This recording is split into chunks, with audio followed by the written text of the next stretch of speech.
രാമായണം അതൊരു കെട്ടുകഥയെന്ന് വാദിക്കുന്നവരുമുണ്ട്. ഇതൊക്കെ ഒരു കലാകാരന്റെ ഭാവന മാത്രമാണ് എന്നാണ് അവരുടെ വാദം. ഈ കഥകൾക്കൊന്നും യാതൊരു തെളിവുകളില്ല എന്നുമാണ് അവർ വാദിക്കുന്നത്. ശരിക്കും രാമായണം ഒരു കെട്ടുകഥയാണോ? നമുക്കെല്ലാവർക്കും തോന്നിയിട്ടുള്ളൊരു ചോദ്യമാണ്. പക്ഷേ രാമായണം ഒരു കെട്ടുകഥയല്ല എന്ന് തെളിയിക്കുന്ന ഒരുപാട് തെളിവുകൾ നമുക്ക് മുന്നിലുണ്ട്. അതിൽ ഒരു തെളിവിനെ കുറിച്ചുള്ള വിശദീകരണമാണ് ഈ വീഡിയോ. ആ തെളിവ് എന്താണ് എന്ന് അറിയുന്നതിന് മുമ്പ് നമ്മുടെ ചാനൽ ഒന്ന് സബ്സ്ക്രൈബ് ചെയ്യുക. കൂടാതെ ബെല്ലൈക്കൺ അമർത്താൻ മറക്കരുത്. അതേപോലെ ഇത്തരത്തിലുള്ള വീഡിയോകൾ ഇഷ്ടപ്പെടുന്ന സുഹൃത്തുക്കളോ ഫാമിലി മെമ്പേഴ്സോ ഉണ്ടെങ്കിൽ അവർക്ക് ഈ വീഡിയോ ഒന്ന് ഷെയർ ചെയ്യുക. രാമായണത്തിൽ രണ്ട് പ്രധാന വ്യക്തികളാണ് രാമനും രാവണനും. രാമന്റെ ജന്മസ്ഥലം ഇന്ത്യയിലെ അയോധ്യ ആണെന്ന് നമുക്കറിയാം.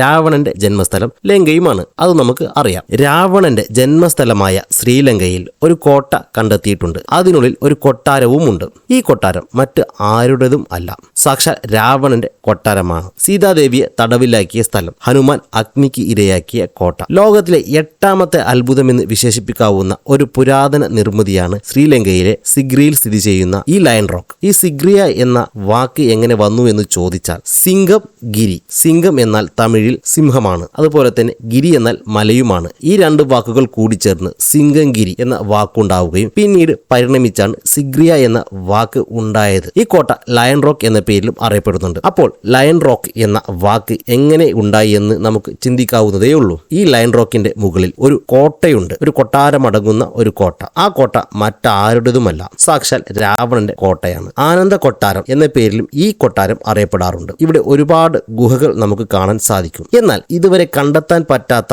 ഭൂഗർഭ അറകളും ഈ കോട്ടയ്ക്ക് ചുറ്റുമായി ഉണ്ട്. ഇവിടെയുള്ള ഗുഹകളിൽ ഒരുപാട് ചുമർ ചിത്രങ്ങൾ നമുക്ക് കാണാൻ സാധിക്കും. 1000 പടിക്കെട്ടുകൾ കയറി വേണം ഈ കോട്ടയുടെ മുകളിലെത്താൻ. എന്നാൽ രാജാക്കന്മാർക്ക് മുകളിലെത്താൻ പ്രത്യേക ലിഫ്റ്റ് പോലെയുള്ള സജ്ജീകരണങ്ങൾ ഇവിടെ ഉണ്ടായിരുന്നു. സത്യത്തിൽ ഈ കോട്ട നിർമ്മിച്ചത് കുബേരനാണ്. തങ്കം കൊണ്ടായിരുന്നു ഈ കോട്ടയുടെ നിർമ്മാണം. ഈ കോട്ടയടങ്ങുന്ന ഈ കൊട്ടാരം ആഡംബരത്തിന്റെ അവസാന വാക്കായിരുന്നു. അതുകൊണ്ട് തന്നെയാണ് ഈ കൊട്ടാരം ആനന്ദ കൊട്ടാരം എന്ന പേരിൽ അറിയപ്പെട്ടത്. എന്നാൽ കുബേരന്റെ കയ്യിൽ നിന്നും രാവണൻ ഈ കോട്ടയടങ്ങുന്ന കൊട്ടാരം തട്ടിയെടുക്കുകയായിരുന്നു. ഈ കോട്ടയുടെ ഉള്ളിലെ ഗുഹകളിൽ നമുക്ക് രാമായണവുമായി ബന്ധപ്പെട്ട ചിത്രങ്ങൾ കാണാൻ സാധിക്കും. അതുകൂടാതെ കുറെ സ്ത്രീകളുടെ ചിത്രവും നമുക്ക് കാണാൻ സാധിക്കും. ഇവരെല്ലാം രാവണന്റെ ഭാര്യമാരായിരുന്നുവെന്നാണ് ചരിത്രകാരന്മാർ പറയുന്നത്. അതുകൂടാതെ ഇവിടെയുള്ള ഏതോ ഒരു ഭൂഗർഭ അറയിൽ രാവണന്റെ മൃതശരീരം സൂക്ഷിച്ചു വെച്ചിട്ടുണ്ട് എന്ന് വിശ്വസിക്കുന്നവരുമുണ്ട്. കാരണം രാവണൻ എല്ലാം തികഞ്ഞൊരു യോഗിയായിരുന്നു. സകല അറിവും അദ്ദേഹത്തിനുണ്ടായിരുന്നു. അദ്ദേഹത്തെ പുനർജീവിപ്പിക്കാൻ വേണ്ടി ഒരുപാട് ശ്രമങ്ങൾ നടന്നിരുന്നു. എപ്പോഴെങ്കിലും അദ്ദേഹത്തിന് ജീവൻ കിട്ടുമെന്ന പ്രതീക്ഷയിൽ അവർ സൂക്ഷിച്ചു വെച്ചതായിരിക്കാം രാവണന്റെ മൃതദേഹം. ഈ കോട്ട 200 അടി ഉയരത്തിലാണ് സ്ഥിതി ചെയ്യുന്നത്. അതുകൊണ്ട് തന്നെ ആർക്കും അത്രയ്ക്ക് പെട്ടെന്ന് ഈ കോട്ട കീഴടക്കാൻ സാധ്യമായിരുന്നില്ല. 200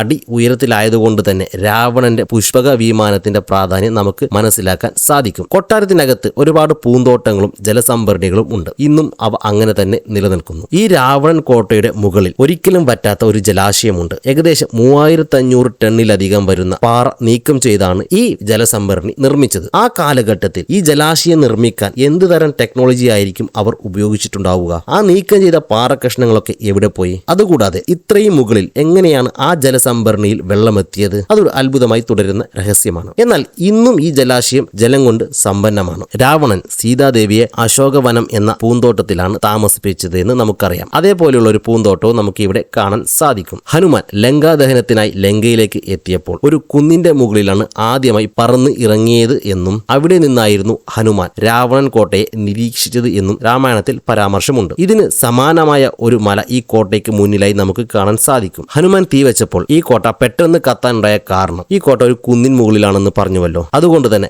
ശക്തമായ കാറ്റ് അവിടെ ഉണ്ടായിരുന്നു. അതുകൊണ്ടാണ് ഹനുമാൻ തീ വെച്ചപ്പോൾ തന്നെ തീ മുഴുവനായി പടരുകയും കോട്ടയും കൊട്ടാരവും ഒരുമിച്ച് കത്തിയത്. എന്നാൽ ചില ചരിത്രകാരന്മാരുടെ അഭിപ്രായ പ്രകാരം കശ്യപ രാജാവ് തന്റെ സഹോദരനെ ഭയന്ന് AD 477-495 കാലഘട്ടത്തിൽ ഈ കോട്ട പണിതു എന്നാണ്. എന്നാൽ ഈ കോട്ട പണിയുന്നതിന് മുമ്പ് ഇവിടെ ജനവാസം ഉണ്ടായിരുന്നുവെന്നും ചരിത്രകാരന്മാർ സാക്ഷ്യപ്പെടുത്തുന്നുണ്ട്. ആ സാക്ഷ്യപ്പെടുത്തലാണ് കശ്യപ രാജാവിന് മുമ്പ് ഇവിടെ രാവണന്റെ കൊട്ടാരം ഉണ്ടായിരുന്നുവെന്ന വാദത്തിന് ബലം നൽകുന്നത്. കശ്യപ രാജാവ് ചിലപ്പോൾ തകർന്ന രാവണന്റെ കോട്ടയായിരിക്കാം പുതുക്കി പണിതത്. അതുകൂടാതെ 14ാം നൂറ്റാണ്ട് വരെ ഇവിടെ ബുദ്ധമത കേന്ദ്രമായിരുന്നുവെന്നും ബുദ്ധമത സന്യാസികൾ ധ്യാനത്തിലിരുന്ന ഗുഹയായിരുന്നു ഇവയെന്നുമാണ് മറ്റൊരു വാദം. അങ്ങനെ ബുദ്ധമത കേന്ദ്രമായിരുന്നുവെങ്കിൽ എങ്ങനെയാണ് രാമായണത്തിലെ കഥകൾ ഇവിടെ ചിത്രമായി വരച്ചത്? എന്തിനാണ് ബുദ്ധമത സന്യാസികൾ രാമായണത്തിന്റെ ചരിത്രം ഇവിടെ വരച്ചത്? അങ്ങനെ ഒരുപാട് രഹസ്യങ്ങളും രാവണന്റെ മൃതശരീരവും ഒളിപ്പിച്ചു വെച്ചുകൊണ്ട് ഈ രാവണൻ കോട്ട സഞ്ചാരികളെ മാടി വിളിക്കുന്നു. ഈ വീഡിയോ ഇഷ്ടപ്പെട്ടുവെന്ന് വിശ്വസിക്കുന്നു. ഇഷ്ടപ്പെട്ടെങ്കിൽ നമ്മുടെ ചാനൽ ഒന്ന് സബ്സ്ക്രൈബ് ചെയ്യുക. കൂടാതെ ബെല്ലൈക്കൺ അമർത്താൻ മറക്കരുത്.